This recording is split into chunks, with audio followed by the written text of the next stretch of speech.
Olá, EJA Médio 2, tudo bem? Nós vamos iniciar nosso segundo encontro do segundo bimestre do EJA Médio 2, né, de História. Bom, semana anterior a gente corrigiu e falou um pouquinho a respeito do governo Getúlio Vargas, né? Nós falamos um pouco a respeito das leis trabalhistas, da consolidação das leis trabalhistas, a chamada CLT, e os governos, os 15 anos, na verdade, de governo do Getúlio Vargas, de 1930 a 1945, foi um período que coincidiu com a Segunda Guerra Mundial. Então, foi um período muito importante, né, da história do século XX. E o governo Getúlio Vargas foi o primeiro governo a se preocupar com uma política de industrialização do Brasil, sendo que essa política de industrialização passava muito pelo papel, pela a própria natureza do Estado brasileiro, né? Quer dizer, o governo brasileiro assumindo para si o papel de ser o motor de industrialização do Brasil, e com isso foram fundadas empresas muito importantes, né? As próprias leis trabalhistas refletiam também muito desse momento histórico,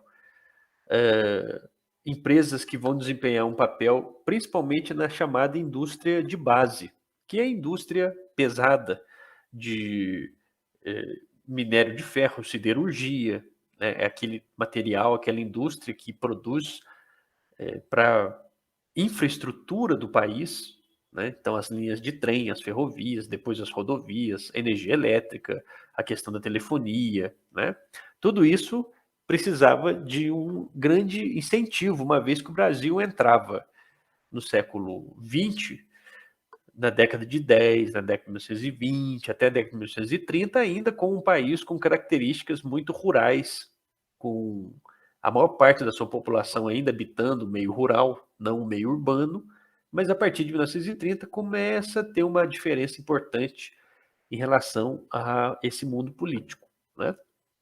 Pois bem, quando acaba esse governo Vargas, em 1945, na verdade foi, da maior parte do tempo, foi uma ditadura, esse governo Vargas, não houve eleição direta, né, para presidente, para governadores, representantes de estado, etc.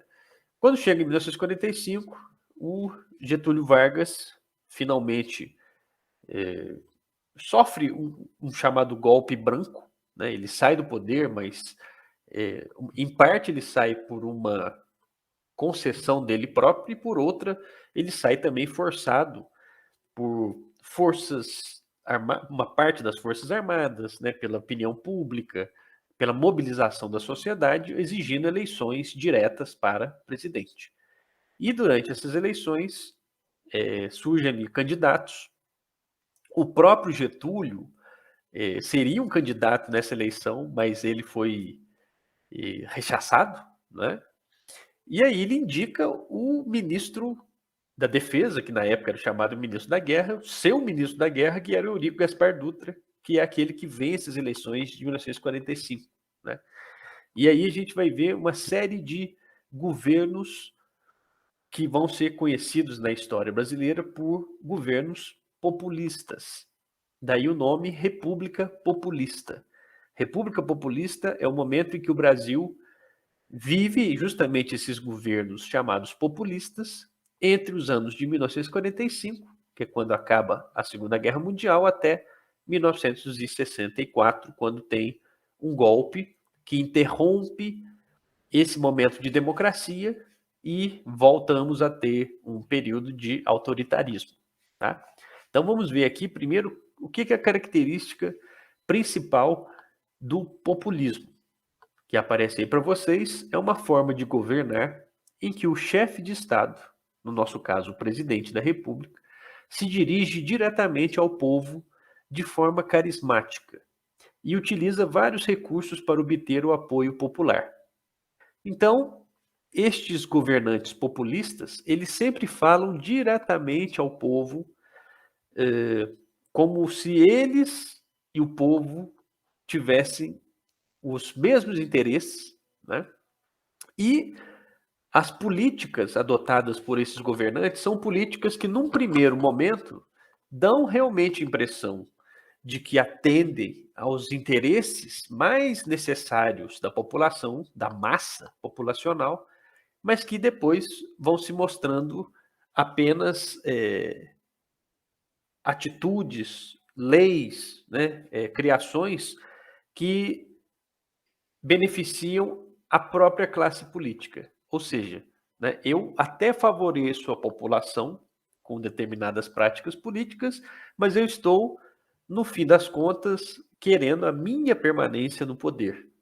E essa palavra carismático, né, então o chefe se dirige de forma carismática. Essa palavra carismática, ela se refere a uma habilidade política de se tornar popular. São aqueles políticos que, por alguma razão, têm a simpatia da grande maioria da população. A população sabe que aquele político ele tem problemas com corrupção, ele tem problemas de incompetência na gerência da coisa pública, porém, no fim das contas, a população ainda gosta desse político pela razão de que ele se torna alguém justamente popular, alguém que, de certa forma, fala a língua do povo e atende, em boa medida, a população, principalmente a população mais pobre, que seria aquela que daria maior peso eleitoral, né? Então, esse momento das repúblicas, da República Populista, dos governos populistas, não é à toa que é um momento da chegada de novos meios de comunicação ao nosso país, né, principalmente a melhoria do sinal de rádio e, na década de 50, a chegada da televisão. A chegada da televisão vai ser muito importante como um ponto de apoio por parte destes presidentes chamados carismáticos, né? Populistas carismáticos. Tá? Aqui nós temos mais uma definição para ficar bem claro o que é esse populismo que a gente está estudando nessa semana 2. É um fenômeno político e ideológico, ou seja, que tem um sistema de ideias, né, presente com maior força na periferia do sistema capitalista, ou seja, nos países que ficam ao redor das economias mais fortes. O nosso país, por exemplo, é um país que fica na periferia do sistema capitalista. O centro do sistema, os países mais ricos são os Estados Unidos, os países da Europa Ocidental, países como a Inglaterra, a França, a Alemanha, né? Então, é um fenômeno típico dos países que ficam na periferia desse sistema, como é o caso do Brasil, e temos ali um tipo particular de relação entre o Estado e as massas, o povo em geral, caracterizado pela crescente incorporação das camadas populares ao processo político, sob controle e direção do Estado. Então, a população em geral começa a se interessar mais por questões políticas, mas sem uma formação que permitisse essa população entender realmente o que acontece, como se passa, como que vai se desenvolver nesse movimento político, né? Então, muitos setores populares, como está falando aqui na sequência, eles têm uma expectativa, né, de uma ação salvadora do Estado. Ou seja, o Estado ele vai solucionar todos os problemas, o problema do desemprego, o problema da pobreza, né? O problema da saúde, o problema da educação e etc. E este governante do Estado, ele passa a ser visto também como alguém de alguma forma, um salvador ou alguém que vai resolver os principais problemas das pessoas. Por isso a questão de falar diretamente ao povo. O povo se identifica na pessoa daquele governante, né? A ideologia, o sistema de ideias por trás vai ser uma ideologia nacionalista, então esses governos sempre vão apostar muito num discurso patriótico, o amor ao país, o amor aos símbolos do país, né? O amor àquilo que caracteriza o país e uma ideia de otimismo. Agora nós vamos conseguir finalmente, nós vamos nos desenvolver, né? Nós vamos nos tornar um país rico, importante e tal, né? E o último ponto ali, essa liderança carismática, como a gente falou agora há pouco, é um governante que está sempre presente no dia a dia das pessoas, falando aquilo que as pessoas entendem e que as pessoas querem ouvir da boca de um governante, né? Então é uma relação direta que é estabelecida entre esse governante populista e a população em geral, tá? No cenário mundial, como nós falamos, era um cenário, portanto, do fim da Segunda Guerra Mundial e início da chamada Guerra Fria, que era um conflito de interesses entre os Estados Unidos e a União Soviética, que eram os dois grandes vencedores da Segunda Guerra.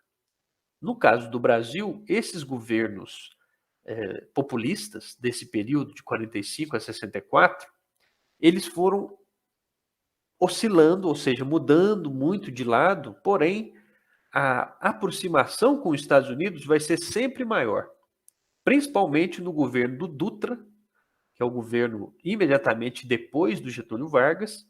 O Dutra, inclusive, proibiu a existência no Brasil do Partido Comunista em 1947, que era uma forma também de agradar aos Estados Unidos, uma vez que o Partido Comunista era próximo, ligado, na verdade, né, ao Partido Comunista Russo, né, no caso soviético, lá em Moscou.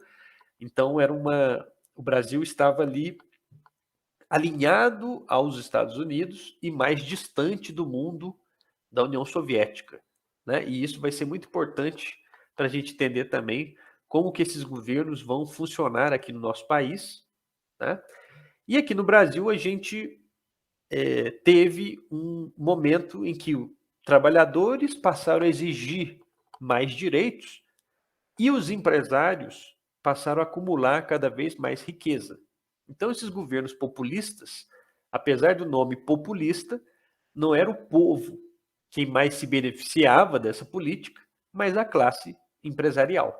Nós tivemos um crescimento econômico significativo durante esse período, né? Nós tivemos uma nova Constituição, um novo corpo de leis aprovado em 1946, né? Mas, apesar de todos esses avanços no sentido democrático, ainda existiam aqui vários obstáculos, né, para que essa democracia realmente existisse de fato. Tá?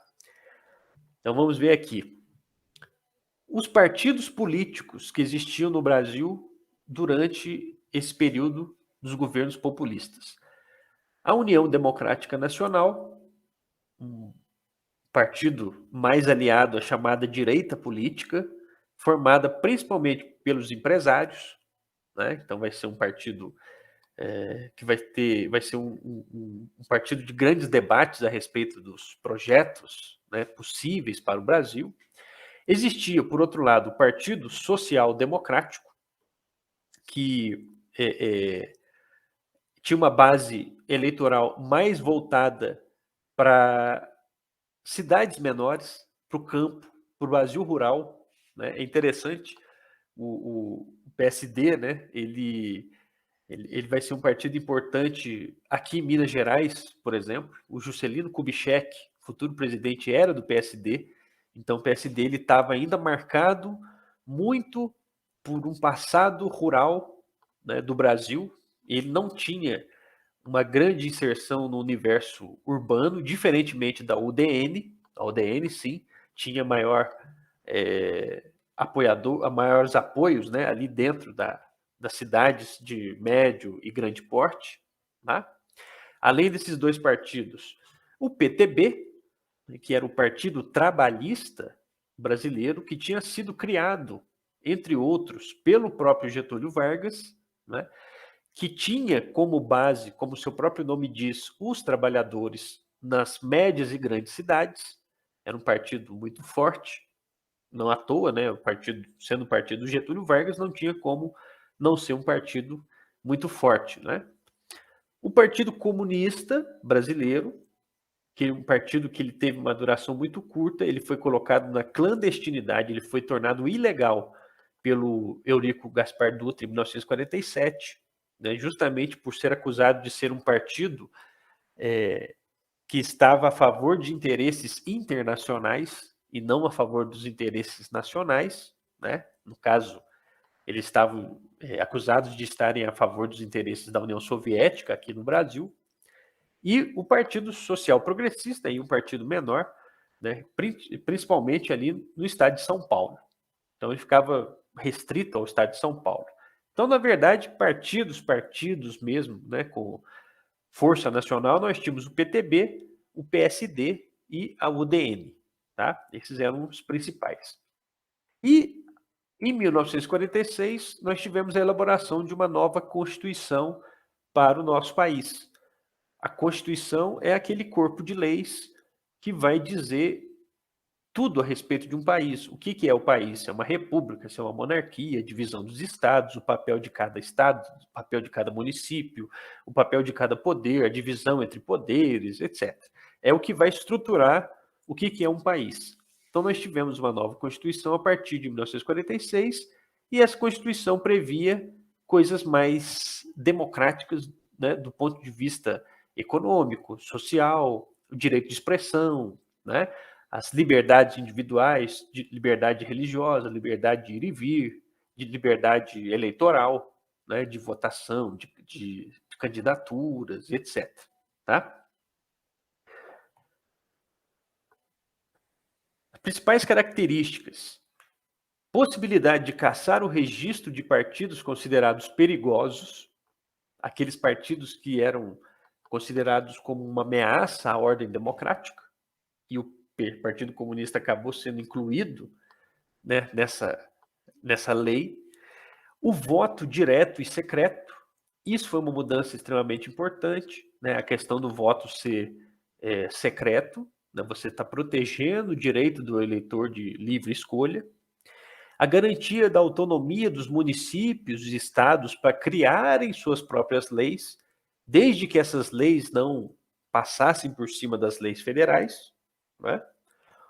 O direito à greve, manifestações e greve, né, embora fosse, como está falando aqui, regulamentado, tinha uma regulamentação do número de pessoas que poderiam aderir à greve em determinados setores, né, mas assegurava o direito de greve, isso era importante, né, e uma legislação específica para a educação, né, foi muito importante também essa questão.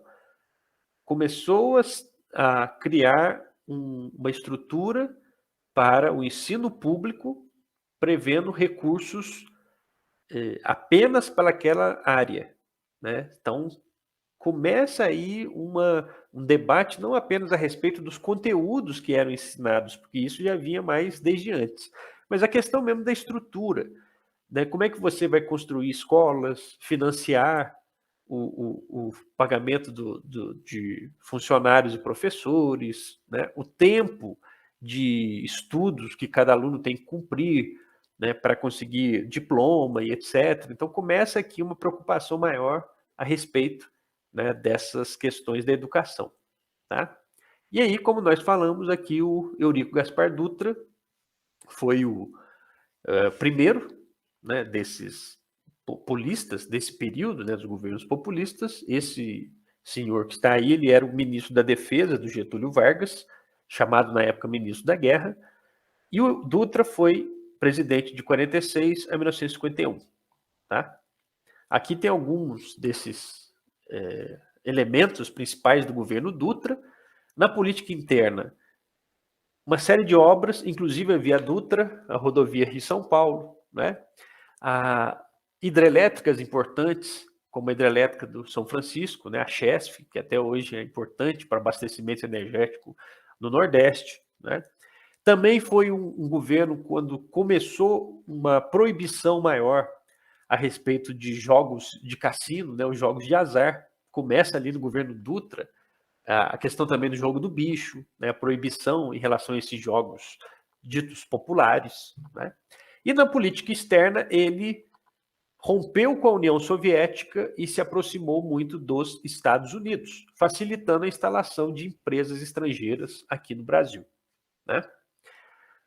Aqui nós temos mais uma imagem ali do Dutra, e aqui o Dutra ao lado do presidente dos Estados Unidos, o Harry Truman, né? Que é justamente esse momento, então, de aproximação muito grande entre Brasil e Estados Unidos. Tá? A seguir, o Getúlio retorna. O Getúlio retorna nas eleições de 1950 para 1951, né? Muito apoiado numa política nacionalista, uma política econômica nacionalista, né? Que era, a principal dessa política era o petróleo é nosso.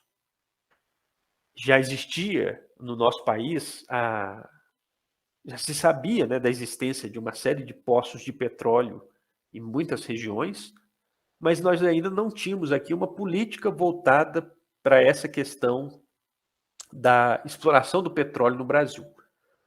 Ou nós ficaríamos a cargo de empresas estrangeiras explorando esse petróleo, esse recurso, ou dependeria, mais uma vez, do estímulo do Estado brasileiro, ou seja, a criação de alguma empresa ligada ao Estado, pertencente ao Estado, que fizesse esse tipo de exploração, né?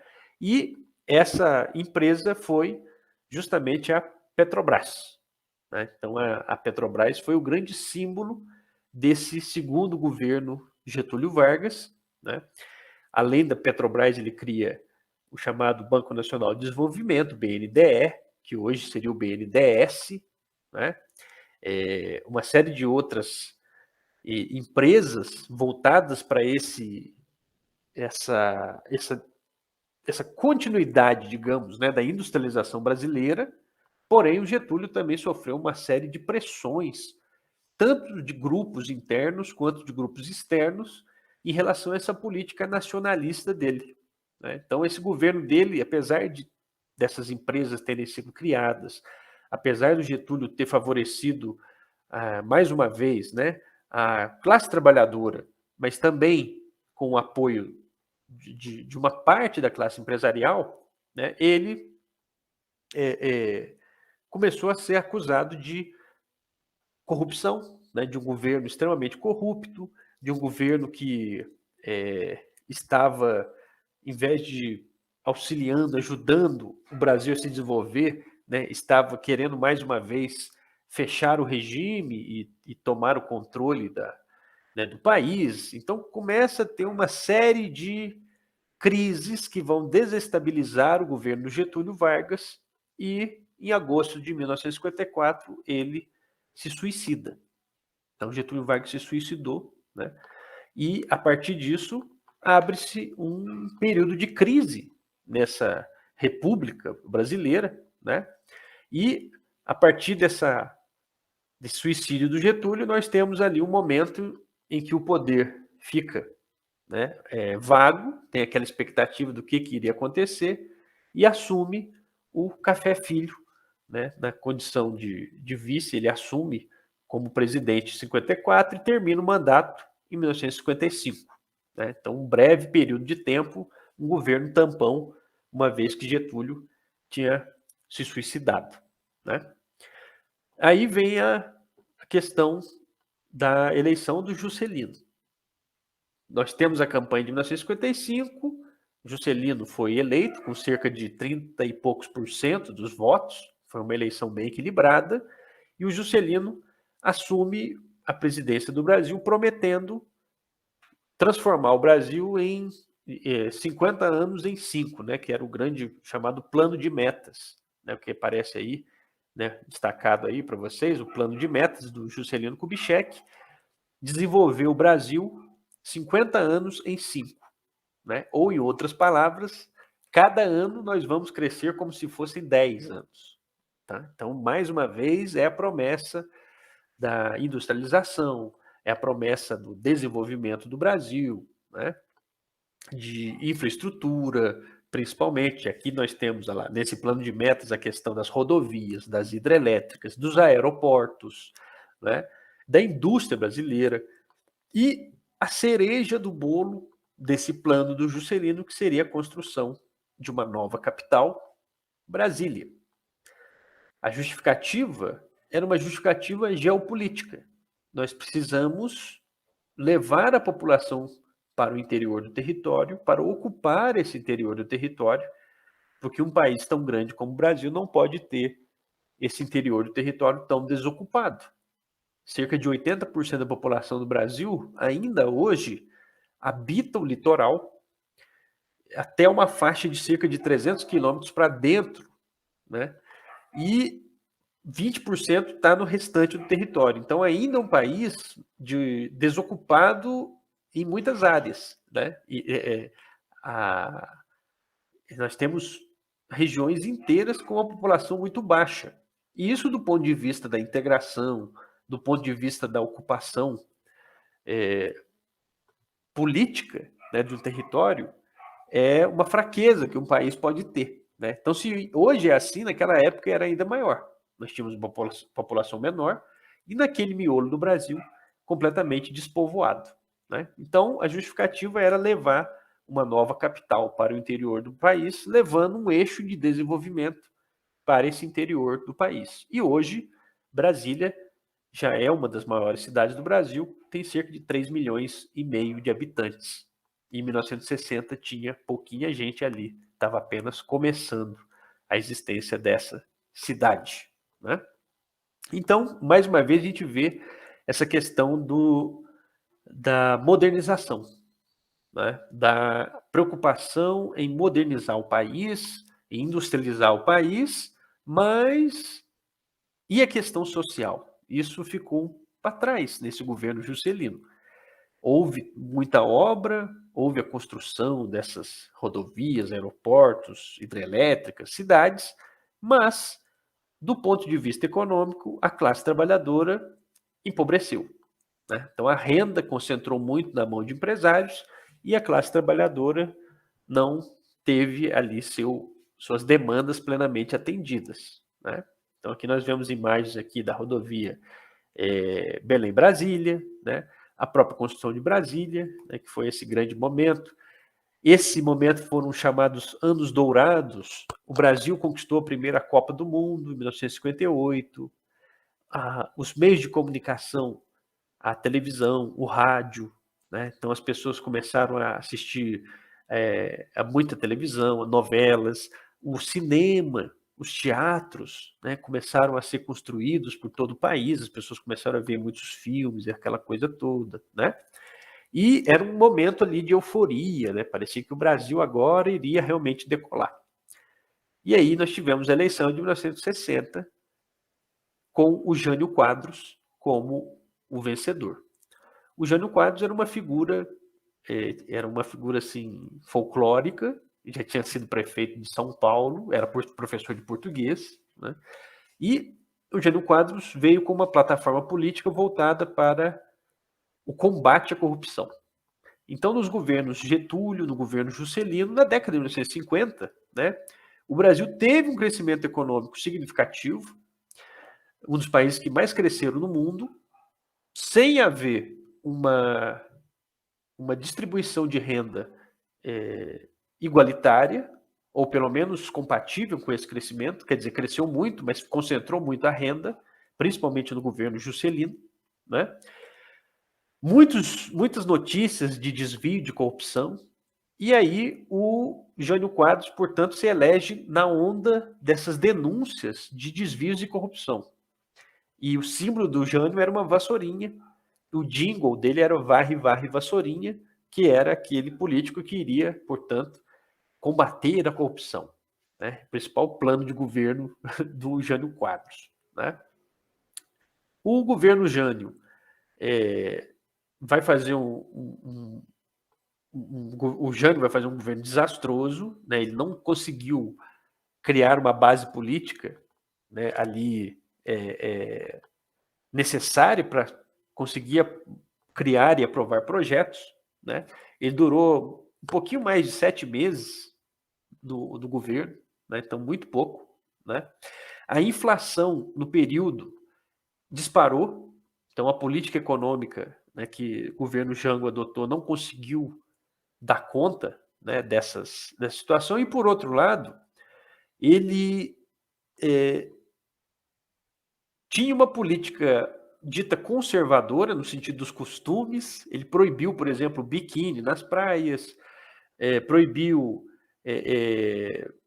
uma série de manifestações populares, e, ao mesmo tempo, né, ele condecorava políticos que estavam nos holofotes da época, aqui na América Latina, por exemplo, Che Guevara, que tinha acabado de retornar de Cuba, onde aconteceu uma revolução que saiu vitoriosa, né?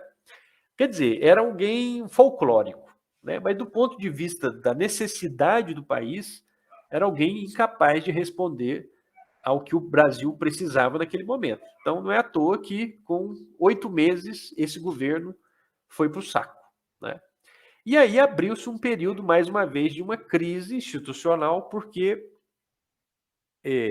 a lei dizia que, na ausência desse, ou renúncia desse presidente, o vice assumiria, que no caso era o João Goulart, mas uma série de questões começavam a travar a posse real do João Goulart na presidência da República, né?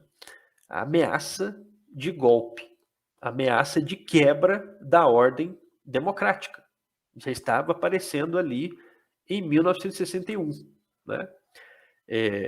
Forças militares, grupos empresariais, setores sociais, né, interesses estrangeiros, tudo isso tem que ser levado em conta quando você vai compor o governo de um país, né? A vontade da população, obviamente, né? Só que ali em 1961, o João Goulart, ele tinha uma proximidade muito grande com movimentos sociais, e nós temos que lembrar que o mundo vivia o período da chamada Guerra Fria, né? Então, esse momento da Guerra Fria é um momento em que esses movimentos sociais estavam ligados à ideologia socialista, e o grande país do mundo, né, que era a liderança desse mundo socialista, era a União Soviética, que era um sistema social, econômico, político diferente do sistema capitalista americano, né? Então, nós tínhamos ali um possível governo que iria contra interesses externos, no caso, interesses dos Estados Unidos para o Brasil e para o restante dos países da América Latina, né? Então, toda essa instabilidade fez com que esse governo do João Goulart fosse muito irregular. Ele, de fato, assume o poder realmente com plenos poderes de presidente apenas em 1963, né? Mas esse perigo, como está aqui nesse texto, né, esse perigo representado pelo João Goulart, o perigo de romper com o mundo capitalista e alinhar o Brasil ao universo da União Soviética, né? Tudo isso fez com que o governo do Jango começasse a ter problemas com grupos, principalmente grupos identificados com uma ideologia mais conservadora na sociedade brasileira, né? Então, aqui tem algumas características desse governo do Jango. Ele criou uma lei que limitava a quantidade de dólares que podia ser enviados pelas multinacionais para fora do Brasil, né? Ele tinha um programa de reformas chamada reformas de base, reforma agrária, reforma na educação, reforma no sistema eleitoral, reforma na cobrança de impostos, né? Era um governo que tinha uma ligação com movimentos de estudantes, movimentos sindicais, movimentos de operários, né? Ligas de camponeses, né? Então, toda essa identificação do Jango com uma pauta de mudança social começou a sofrer, primeiro, críticas, e depois realmente sofrer a mobilização da população mais identificada com setores conservadores, né? Até que, em 1964, 15 dias depois do comício da Central, a chamada Central do Brasil, né, quando a principal pauta ali seria a instituição de uma reforma agrária para o país, 15 dias depois vem o golpe feito pelas Forças Armadas com apoio de parte da sociedade, né, e dos setores de elite que derrubam o governo Jango e colocam no seu lugar uma junta militar. E, portanto, 1964 é o início do regime militar no Brasil, que a gente vai ver na próxima semana, né? Então, esses foram os governos populistas que nós tivemos aqui no Brasil entre 1945 e 1964, né? Vocês podem ver dois presidentes não conseguiram terminar seus mandatos, né? O Getúlio Vargas se suicidou, né? E o Jânio renunciou e o João Goulart depois sofreu um golpe, né? Então, desses presidentes desse período, apenas o Eurico Gaspar Dutra e o Juscelino Kubitschek conseguiram cumprir todo o seu mandato. Isso mostra muito a respeito da história brasileira, que a nossa história política ela é cheia de descontinuidade, de interrupções, né, da ordem legal. Ora legítimas, ora ilegítimas, como é o caso de golpes, tá? E aí, na próxima semana, a gente vê, então, essa mudança de um Brasil democrático, populista, mas democrático, para o regime militar a partir de 1964, tá? Agora vamos dar uma olhada nas nossas atividades desta semana. Vamos ver aqui, semana 2. Primeiro eu vou falar um pouquinho a respeito da atividade complementar 1, né? Porque vai seguindo aí a apostila da gente, né? Então, a atividade complementar 1 fala a respeito da Segunda Guerra Mundial, um quadro para a gente fazer uma comparação entre Primeira e Segunda Guerras Mundiais, né? Primeira Guerra Mundial se iniciou no ano de 1914 e se encerrou em 1918. A Segunda Guerra Mundial se iniciou em 1939 e se encerrou em 1945, né? O governo Getúlio Vargas, que é o que a gente estava estudando na semana 1, ele existiu, inclusive, durante esse período da Segunda Guerra, né? O Vargas ficou de 1930 a 1945 e a Segunda Guerra durou de 39 a 45. Então, acabou a Segunda Guerra, se encerrou também o Getúlio Vargas aqui, esse governo de 15 anos, né, do Getúlio Vargas, tá? O local onde se passou a Primeira Guerra foi uma guerra principalmente europeia, mas ela aconteceu em algumas partes também do continente africano e no Extremo Oriente, principalmente na região entre Japão, Coreia e China, né? Então, embora seja chamada Primeira Guerra Mundial, não é que ela aconteceu em todos os territórios do planeta, mas ela envolveu, de alguma forma, a maior parte dos países. O Brasil, por exemplo, enviou suplementos, enviou um monte de coisa, né? Então, não aconteceu aqui, mas acabou envolvendo também a nossa economia, né, uma parte da nossa política, etc. A Segunda Guerra Mundial também se iniciou na Europa, ela tomou corpo no norte da África e áreas do leste da Europa, no caso da Rússia, principalmente, então a União Soviética, que é onde a guerra mais foi travada, né, entre aquela fronteira ali do leste da Europa e a Rússia, né, a antiga União Soviética, e no Oceano Pacífico com a expansão do Império Japonês, né? Então foram os principais pontos onde aconteceram a Segunda Guerra. O Brasil ele foi atacado por submarinos alemães e o Brasil depois acabou entrando ao lado dos Estados Unidos, enviando cerca de 25 mil soldados para lutar no conflito, tá? O que causou a Primeira Guerra? O principal elemento era a disputa por colônias fora da Europa. Colônias na África e na Ásia. Para que você precisava explorar territórios? Matéria-prima, né? Então você precisava de petróleo, de carvão, de minério de ferro, né?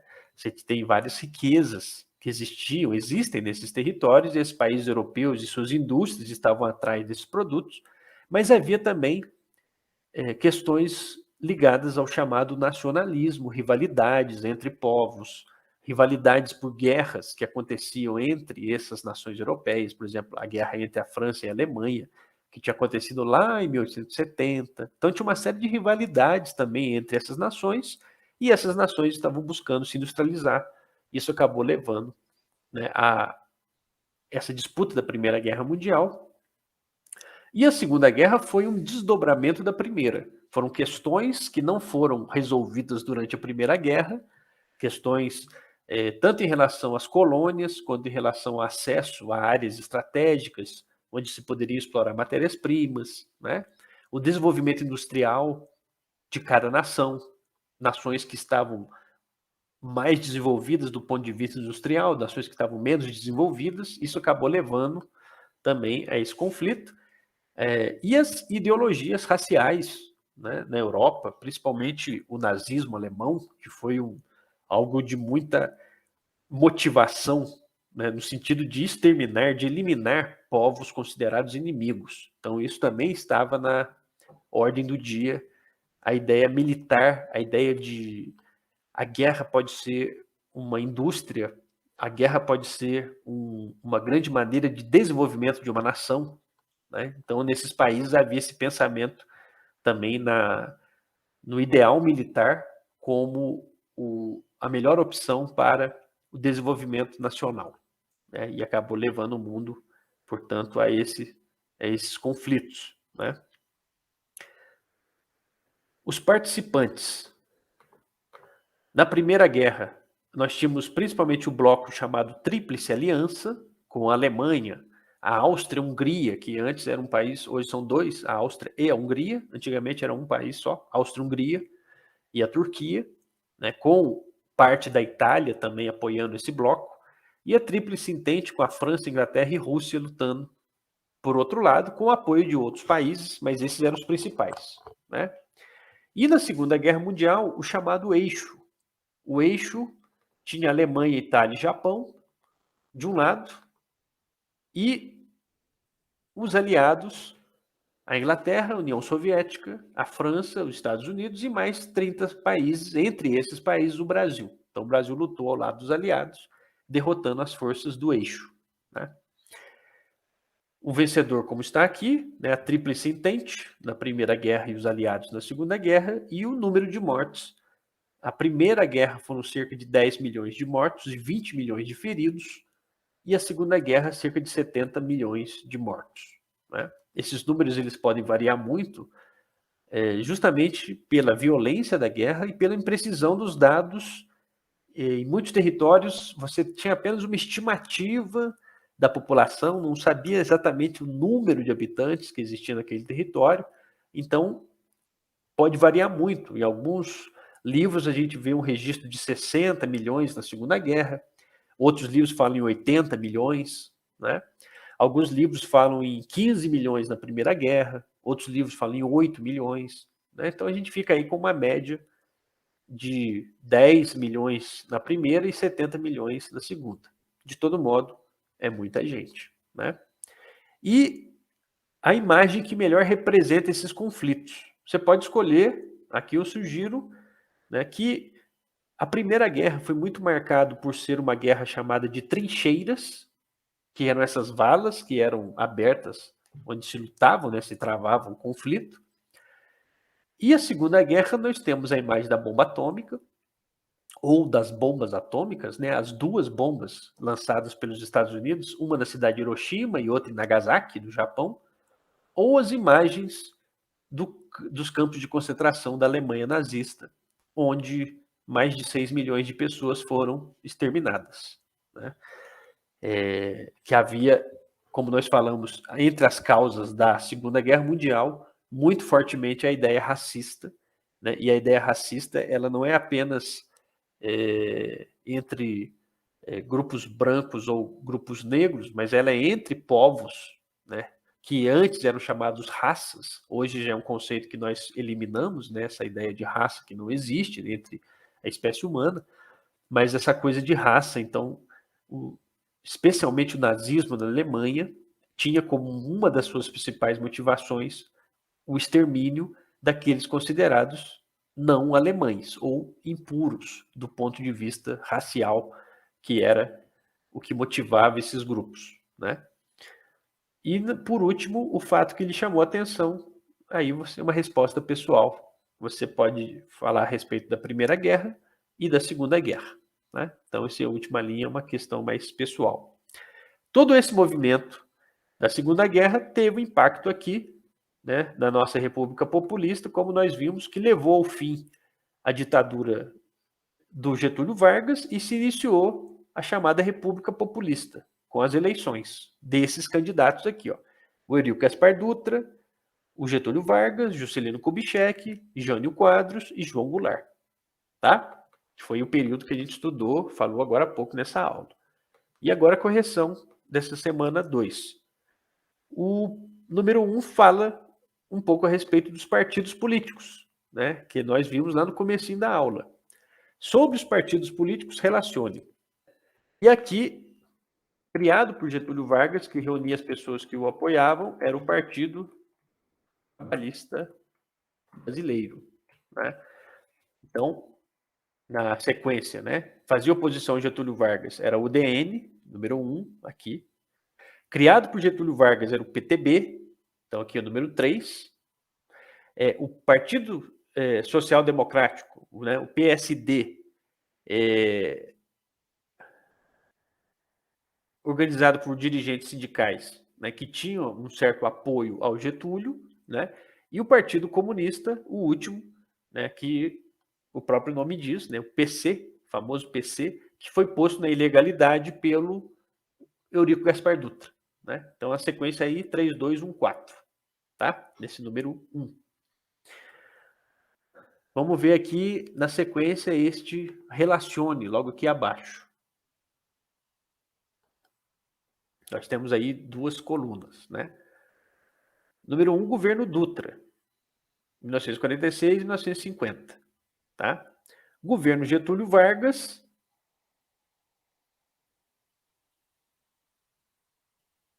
1951 a 55. Saiu em 1954 devido à sua morte, seu suicídio, né? Governo Café Filho foi o governo tampão, ficou apenas um ano substituindo o presidente morto, no caso Getúlio Vargas. O governo Juscelino Kubitschek, de 1956 a 60, né? 61, mas que é 60, que é a Constituição de Brasília, né? O Juscelino Kubitschek inaugura Brasília e termina o seu mandato, né, com Brasília inaugurada, tá?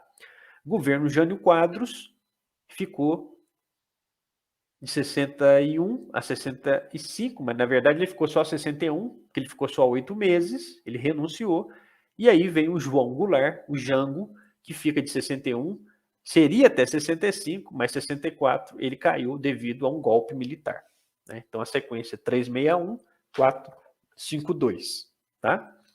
E aqui a segunda coluna de relacione, o governo Dutra, número 4, número 1, perdão, né? Tentou fazer um governo democrático na medida do possível, estava na transição, vindo do governo do primeiro Vargas, da ditadura do Vargas, né? Governo Getúlio Vargas, número 2, criou a Petrobras, 1953, né? Governo Café Filho, que foi aquele governo tampão, substituiu Getúlio Vargas devido à sua morte, exatamente, né? Como está aqui em cima também, né? Governo Juscelino Kubitschek, número 4, construiu Brasília. Governo Jânio Quadros, número 5, político conservador, chegou a proibir o uso de biquíni nas praias, né? Geralmente é a coisa que a gente mais fala a respeito do governo do Jânio Quadros. Então aí dá uma medida do que foi esse governo, né? Uma coisa sem a mínima importância, né? E o governo João Goulart, número 6, foi tirado do poder pelos militares, né? Então a sequência dessa segunda coluna, 3, 4, 6, 2, 1, 5, tá? E por último, a gente chega às perguntinhas. Número 1, o que significa Petrobras? Petróleo Brasileiro, Sociedade Anônima, criada em 1953 por Getúlio Vargas, dentro da campanha que elegeu Getúlio, que era o petróleo é nosso. Nosso do povo brasileiro, né? Contra os interesses estrangeiros, etc. Tá?